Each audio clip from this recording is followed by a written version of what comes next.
Hello, everyone. Welcome to another Sweet Regency Ramblings. We are Hey. so excited. Today, we are going to be talking about fine dining.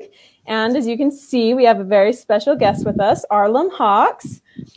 Arlem is an amazing author, and she's also a really good friend. She has a book coming out soon by Shadow Mountain.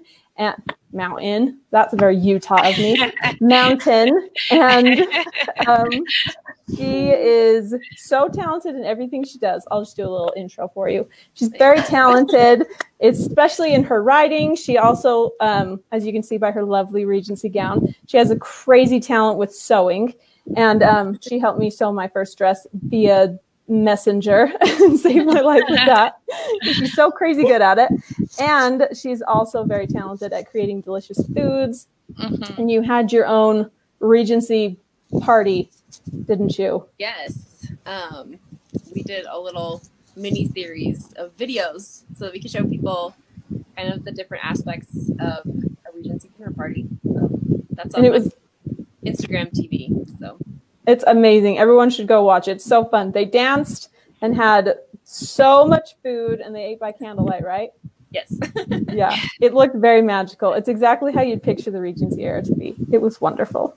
Yeah. So we are going to talk about, like I said, Regency foods.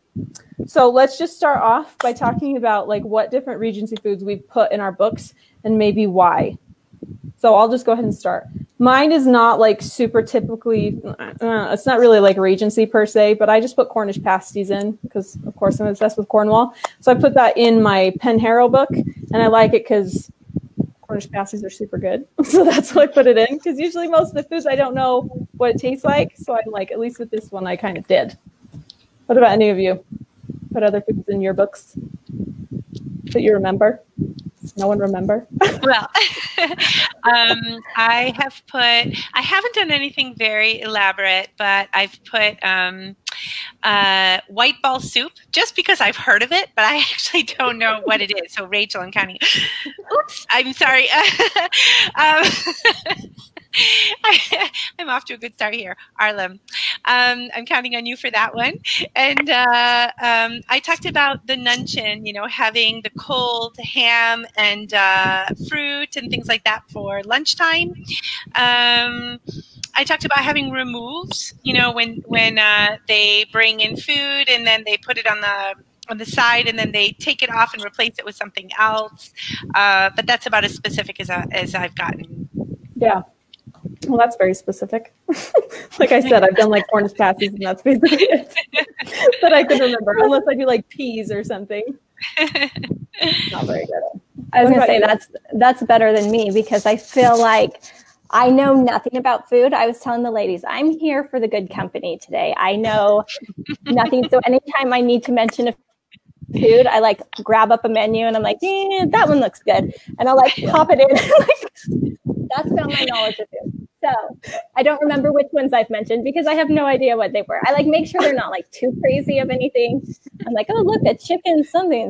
That sounds great. That's exactly what I do. I usually just pull up a menu and I'm like, yeah, that looks like something I'd like to eat. Sure, I'll put it in. And then like 30 seconds, I forget. That's why Cornish pasty is the only thing I remember. And then usually I go to Arlem and I'm like, hey, is this accurate? Like, would they really serve this? She's like, yeah. So I'm like, all right, pop that in. And then I forget about it like 30 seconds later. Yeah. Do you usually mention a lot, Arlem, in your books? Yes. That is actually one of my favorite things to put in. Because I like cooking, I like baking, and so I like to go to the old cookbooks and find them and make it so that I know what my characters are eating and I can describe it and I can make it kind of an experience for the reader. I do a lot of Royal Navy, and their the food that they eat is a little bit different from all the things that they would eat on land. A lot of salt pork and salt beef, and puddings are huge on land and at sea. So I always love to put a pudding in there. Let's see, cheesecakes I love to put cheesecakes in. They're not, the Regency era cheesecakes were not like your New York cream cheese based cheesecakes, but they're really good. And so I have, in one of my books, I have that as like the main characters. It's her favorite food and she's a little bit obsessed with them. And so my hero kind of gets in with her by tempting her with cheesecakes. So yeah, I always put food in my books. Yeah. Have you ever made flummery? I have not. Yeah, I was just researching that today. You know, I obviously have never tried it, but you know, I was just curious because that's interesting because they use that also to say talk flummery. So it's something light and not substantial. So I was just curious if that was one of the puddings that you had made. That is not the ones that I have usually made are more like the Christmas puddings. So they're kind of bready and they have all of the dried fruits in them. For our dinner party, we did make a jambon mange, which was delightful. Oh no, Arlem, we're lost. I really want to know what she was going to say about that food. What are we going to say about her? And how we get to that dinner party next time. I know. Should I start showing stuff in my collection? Should I start showing dishes just to fill the? Oh wait, no, she's back. She's back. Maybe not. Okay, we'll put that. We'll put that on pause, and I will show the dishes that I have. Okay, so for those of you who don't know, I live in France, and my husband comes from a really old family, so we have some interesting dishes. And one of them, I inherited these silver forks and spoons, and I know they probably don't look all that special to you, but they're huge actually. Like if you compare them to the spoon, like here's a normal size spoon, you know, so this one is the old one. Okay, and this one is the new one, and you can see that it's like really big. It's that is a lot bigger. Huge mouths to stick them in, and then same thing with a fork. It's not bigger in length, but it's definitely fatter. You know, so the bottom one is the old one, and the same thing with the knife. The knife is super fat. You know, so compared to today's knives, See, those are like the kind of forks and knives that you want now, because then it's like you can get a hearty helping of food rather than like the easy little bites we get now. And then, you know, I have this little tiny sugar spoon, and also, you know, here are some of the smaller forks. So they must be the dessert forks because they have these really long and skinny tines, and there's like the family crest on there. And we were talking about puddings, and this would be the dish that they would put the puddings on. We have 3 of these. They're hand painted by my husband's great grandmother, maybe, from the Victorian era. And so they would put like these flans and puddings and jellies on top of here, and that would be served during the meal. And I have this decanter, which would be for airing wine. Like if you uncork it and you want to let it air out, you know, you would put it in here. So it's like a little crystal decanter thing. Because sometimes you read about decanters, and I mean, it depends. There's different ones for brandy and everything like this, but this would be one for wine. I checked with my father-in-law. Yeah. And he said, "Oh, it's jellyfish." I'm like, well, "What?" But he was joking. Just he was being funny. And then, then I've got, you know, while we're killing time waiting for Arlem, I have this spoon that, you know, that you can strain fruit with. So these are just like, it's really fun to have them because these are some of the things that they would have, you know, in that era. Even though a lot of our stuff is Victorian, but we have these poussette. This is for babies. Like, you know, you push you push the food on the plate. Cute. You push the food, and then they like spoon it into the baby's mouth. So we have like things, and we have the list goes on. We have an ivory handled cake knife, and That's really pretty. we have, this is like, we're coming to the end here. We have a soup tureen. And the soup Wait, what is that? This is a soup tureen. Okay. So it's like you put the soup in, and what you would do is if there's a formal dinner, that's an acorn or a pine cone on top of there. And then the handles are like that. So they're kind of decorative, and there's this. And what you do is if there's a formal dinner, they would put soup on all four corners, different kinds of soup, and they would serve just the people next to them. And then they would remove the soup tureen, so these things, they would remove them from the corners and put them and replace them with something else. So those are called removes. So you would have like a meal with so many courses and so many removes. So they might replace it with fish or something like that. And they would line all the entrees, which actually, they would line all the entrees, which today means the main dish, but actually back then and in French it means the side dishes. They would line them along the side of the table, and that's why they're called side dishes, because they would like go along the side of the table, and then people would serve themselves with whatever was around them. And occasionally they would ask the servant to bring something from the other end of the table, but generally they were not expected to try everything. And which is good. Which is good, because that wouldn't be you would not fit into your stays. No. So anyway, so yeah, it's like, Arlem and I, we could have an amazing Regency house party together. I'll just bring the silver, and she brings the food and the dress. Perfect. And I will come eat. Yeah, we need the stomach. Me too. I know she made white soup for her Regency party, and I'm pretty sure, because she had a video of that as well. You can hear us, Arlem. You'll have to let us know. I can hear you guys. Can you hear me? Yes. Oh yes, we can hear you. We just can't see you. I don't know what's wrong with my camera, but well, at least we can hear you. Did you make white soup?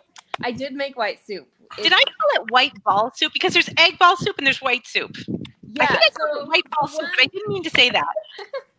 The one that is in Pride and Prejudice is white soup, and it's actually it takes a couple of days to make, but it's really good. I don't. Does it? What is in it?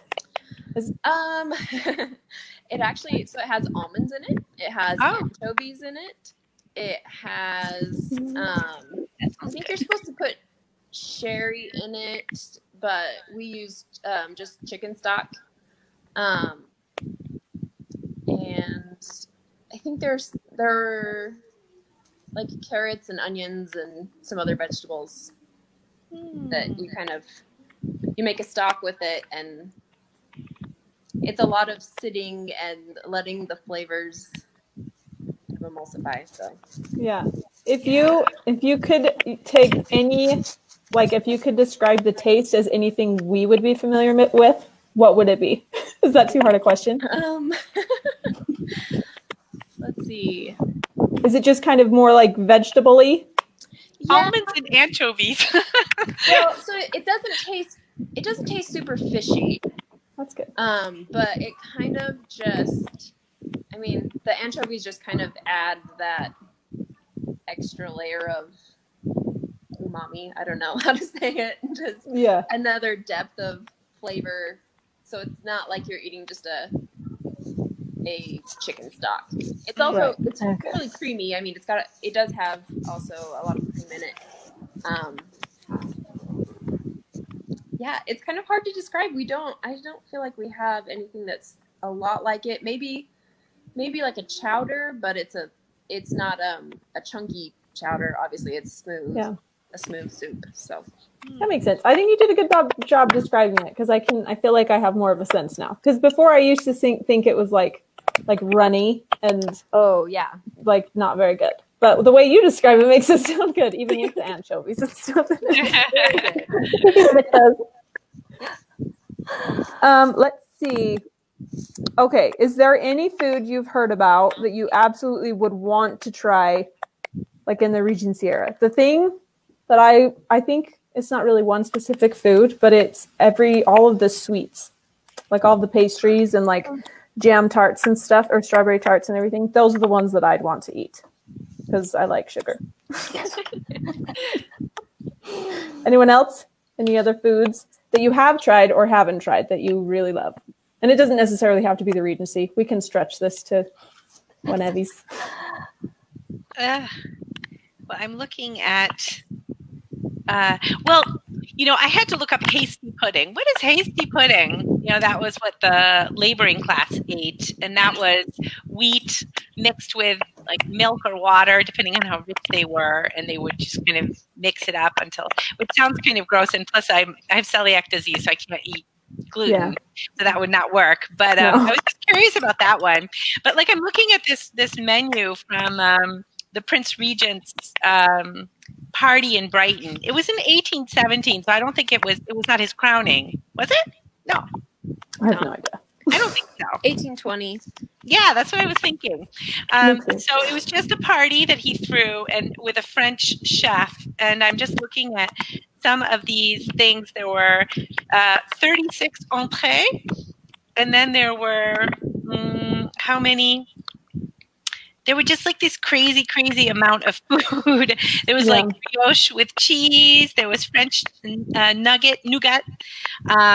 There was like little pastries with pistachios. I mean, there's like an insane amount of food, and a lot of it I recognize from today. So I guess the French cuisine has not changed very much over the last couple of 100 years. So I could probably taste a lot of these things. That's interesting. Yeah, the one thing that I would not want to taste, though, they called it something about. They called it like a dish with like green fat. I mean, it was supposed to it was like all French sounding, you know, and it sounded really good, but it was something of green fat. And I was like, okay, that one is like a big no. I don't even know what that would be. I know. Green fat? Yeah. I have no idea. I just don't even want to know. A green fish? Yeah. Well, they talk about green goose. So I wonder if it's like green goose fat. And I don't know, Arlen, what do you want to try that you have not already tried and made? Let's see. They have a lot of spectacular meats and roasts. That I don't know. I love meat, so me too. And I don't have an oven big enough to cook a lot of those meats. One thing that is on my list to make is Chelsea buns. They look really delicious and there's something that's still around today. But they became popular in the 1700s when we had all of the German royalty in England, and they popularized them. So that is something that's on my list to make. That sounds good. Have you ever made hot cross buns? I have, yes. Because that is just so English, you know. Yes. Yes, I actually did a little video on it for my historical details. So. I wonder if that was a good one.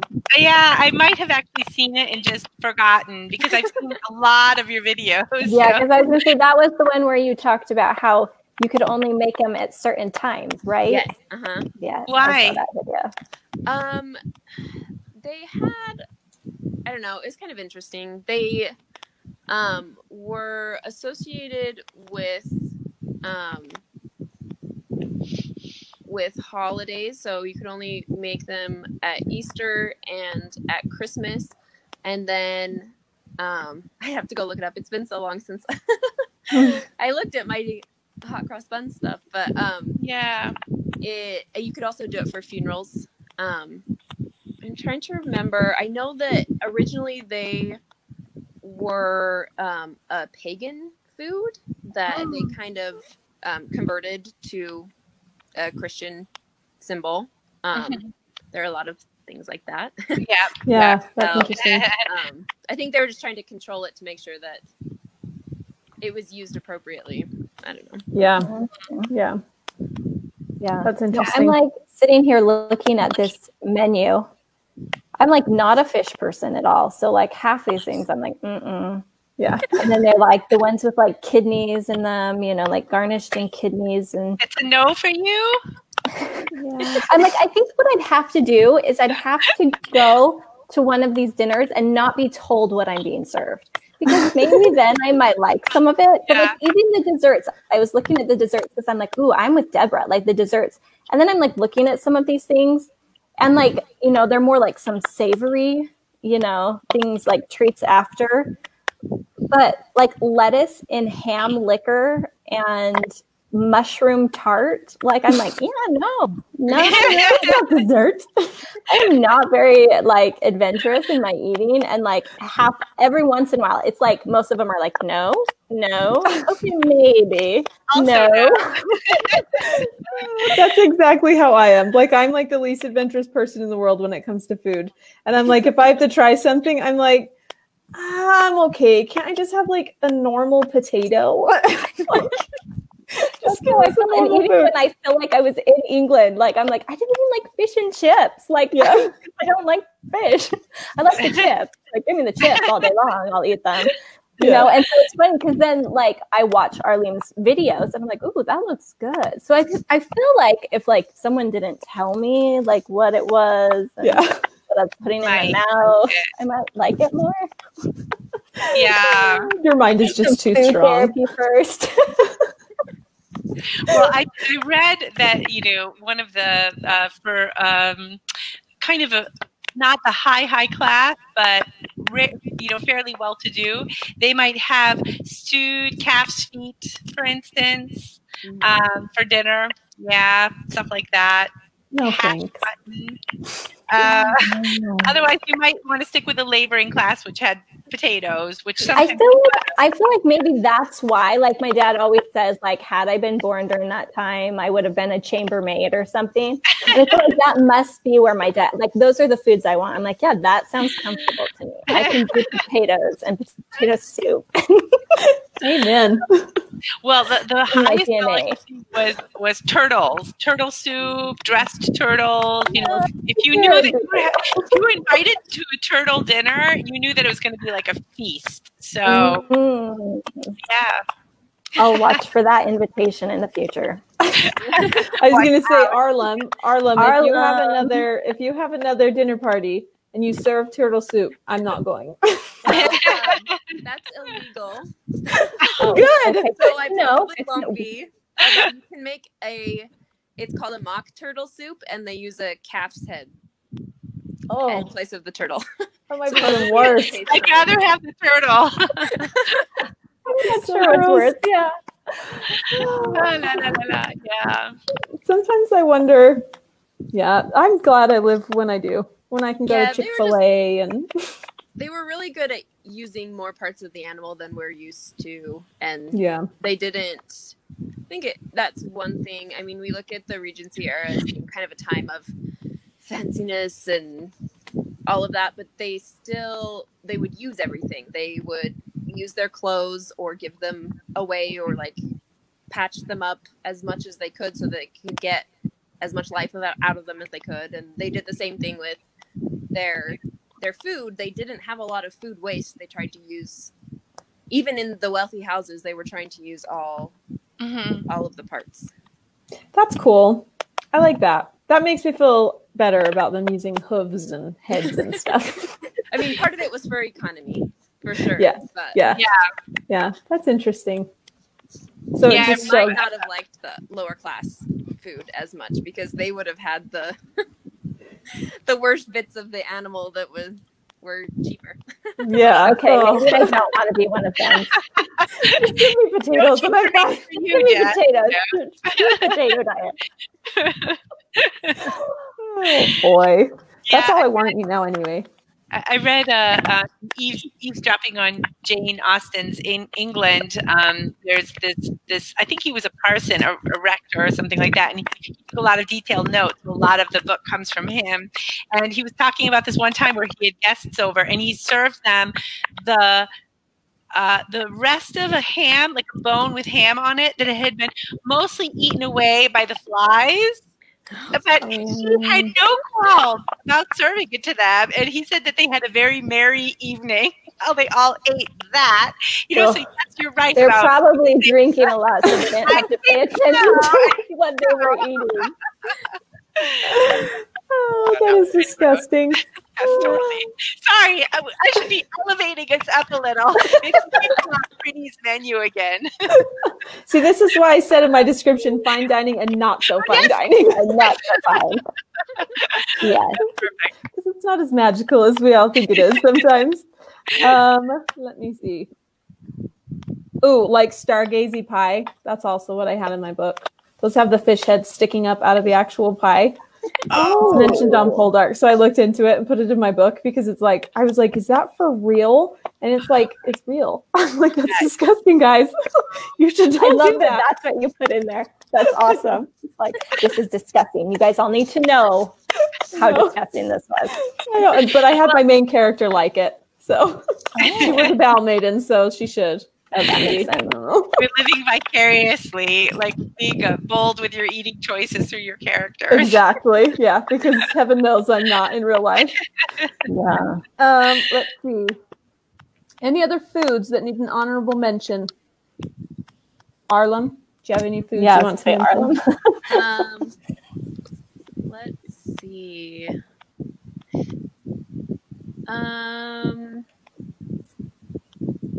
One thing that I found interesting was that they would eat rolls for breakfast. So that's one thing that I have my characters eating a lot. And a lot of people say, like, wait, isn't that for dinner? Like, why are they eating a roll for breakfast? But they ate a lot of rolls for breakfast. And that's interesting. I do think it was interesting. If we want to chat about breakfast for a second. Yeah. During the earlier Georgian era, they had these really hearty breakfasts with, and you kind of see it in Northanger Abbey, where he wants like the hams and the big meaty, really filling breakfasts. But around the time of the Regency era, they switched to a lot lighter breakfasts, and so they would have toast and rolls and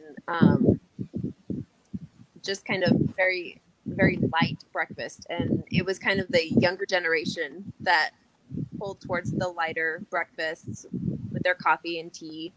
And chocolate was also a big breakfast food. Well, not food, drink. Chocolate wasn't. Yes, can get behind that one.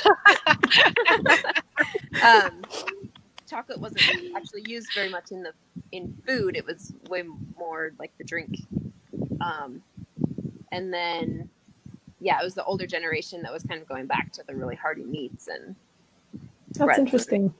And they also like to do a lot of alcohol, like ales and stuff like that for breakfast. For breakfast. Yeah, for breakfast. That is awesome. And then the Regency, they kind of switched more to the tea and coffee. So that's so interesting because I knew they liked the lighter breakfast during that time, but I didn't know it was like all hearty before that. So that's interesting, the flop they did. How funny. I think they still had sideboards with chafing dishes, actually, where they would have kippers, which is fish. I learned that later on. I didn't know that right away. Kippers and I think sausages, if I'm not mistaken. And they would have eggs and ham for those who wanted heartier. But, you know, especially if they had older people there. More used to the heartier breakfasts. You see a lot more of that. It's kind of, I mean, it definitely is a transition era, but yes. Yeah, that makes sense. How interesting. And I get the impression that, like, in a hunting box, for instance, you know, the bachelor would have probably a tankard of ale with ham or something like that, rather than like a dainty roll and, you know, coffee. is my guess. I don't know if that's true. I think it is personal preference. You look at, it's funny. So we have this idea in modern times, I think, that like tea parties and tea party fare and stuff like that it's more feminine.